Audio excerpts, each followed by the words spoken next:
വീട്ടിലുള്ള ചേരുവകൾ മാത്രം ചേർത്തുകൊണ്ട് തന്നെ കുറഞ്ഞ സമയത്തിൻ്റെ ഉള്ളിൽ വളരെ പെട്ടെന്ന് റെഡിയാക്കി എടുക്കാൻ പറ്റിയിട്ടുള്ള ഒരു അടിപൊളി സ്നാക്കിൻ്റെ റെസിപ്പിയാണ് കേട്ടോ ഇത്. അപ്പോൾ ഈ ഒരു സ്നാക്ക് റെഡിയാക്കി എടുക്കാനായിട്ട് ആദ്യം തന്നെ നമുക്കിതിലേക്ക് വേണ്ടത് മുട്ടയാണ്. അപ്പോൾ ഞാനിപ്പോൾ ഇവിടെ ഒരു 3 മുട്ട മിക്സിയുടെ ജാറിലേക്ക് ചേർത്ത് കൊടുത്തിട്ടുണ്ട്. ഇനി മധുരത്തിനായിട്ട് ഒരു 2 ടേബിൾ സ്പൂണോളം പഞ്ചസാരയോ ഒരു 1/4 കപ്പ് മൈദയും കൂടെ ഈ ഒരു മിക്സിയുടെ ജാറിലേക്ക് തന്നെ ചേർത്ത് കൊടുത്തതിന് ശേഷം ഇതിലേക്ക് ഫ്ലേവറിനായിട്ട് കുറച്ച് ഏലക്കപ്പൊടിയും 1 കപ്പ് പാലും കൂടെ ചേർത്ത് കൊടുത്ത് നല്ല രീതിയിലൊന്ന് ബ്ലെൻഡ് ചെയ്തെടുത്തതിന് ശേഷം ഒരു ബൗളിലേക്ക് ചേർത്ത് കൊടുക്കാം. ഇനി അടുത്തതായിട്ട് ഇതിലേക്ക് വേണ്ടത് ബ്രെഡാണ്. അപ്പോൾ ഒരു 7-8 ബ്രെഡ് ചെറുതായിട്ട് തന്നെ ഒന്ന് കട്ട് ചെയ്തെടുത്തതിന് ശേഷം നമ്മുടെ ഈ ഒരു മിക്സിലേക്ക് ചേർത്ത് കൊടുത്ത് നല്ല രീതിയിൽ തന്നെ 1 ടീസ്പൂൺ വെച്ചിട്ട് ഇതുപോലെ ഒന്ന് ഇളക്കി കൊടുക്കാം.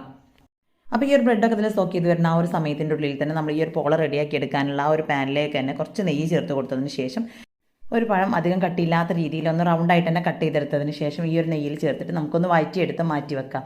ഇനി ഒരു സെയിം പോട്ടിലേക്ക് തന്നെ ഒരു 1/2 ടീസ്പൂൺ നെയ്യ് കൂടെ ചേർത്ത് കൊടുത്തതിന് ശേഷം നേരത്തെ നമ്മൾ മിക്സ് ചെയ്ത് മാറ്റി വെച്ചിട്ടുള്ള ആ ഒരു ബ്രെഡും മുട്ടയും കൂടെ ചേർത്തിട്ടുള്ള ആ ഒരു മിക്സ് ഇതിലേക്ക് ഒഴിച്ചു കൊടുത്ത് ഒന്ന് ലെവൽ ചെയ്തെടുത്തതിന് ശേഷം അതിന് മുകളിലായിട്ട് വഴറ്റിയെടുത്തിട്ടുള്ള നമ്മുടെ പഴം ഒന്ന് നിരത്തി വെച്ച് കൊടുത്ത് മുകളിലായിട്ട് കുറച്ച് കറുത്ത എള്ളും കൂടി ചേർത്ത് കൊടുത്തതിന് ശേഷം ഒരു 15-20 മിനിറ്റോളം ലോ ഫ്ലെയിമിലിട്ടിട്ട് ഒന്ന് കുക്ക് ചെയ്തിട്ടെടുക്കാം.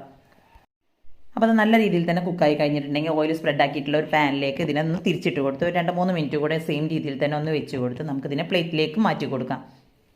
അപ്പോൾ സംഭവം സിമ്പിളാണ് ഇത് റെഡിയാക്കി എടുക്കാനായിട്ട്. അപ്പോൾ ചെറു ചൂടോട് കൂടെ തന്നെ നമുക്ക് ചായയുടെയൊക്കെ കൂടെ സെർവ് ചെയ്യാവുന്നതാണ്. അപ്പോൾ സിമ്പിളായിട്ടുള്ള നമ്മുടെ ഈ ഒരു സ്നാക്കിൻ്റെ വീഡിയോ ഇഷ്ടമായിട്ടുണ്ടെങ്കിൽ ലൈക്ക് ചെയ്യുക.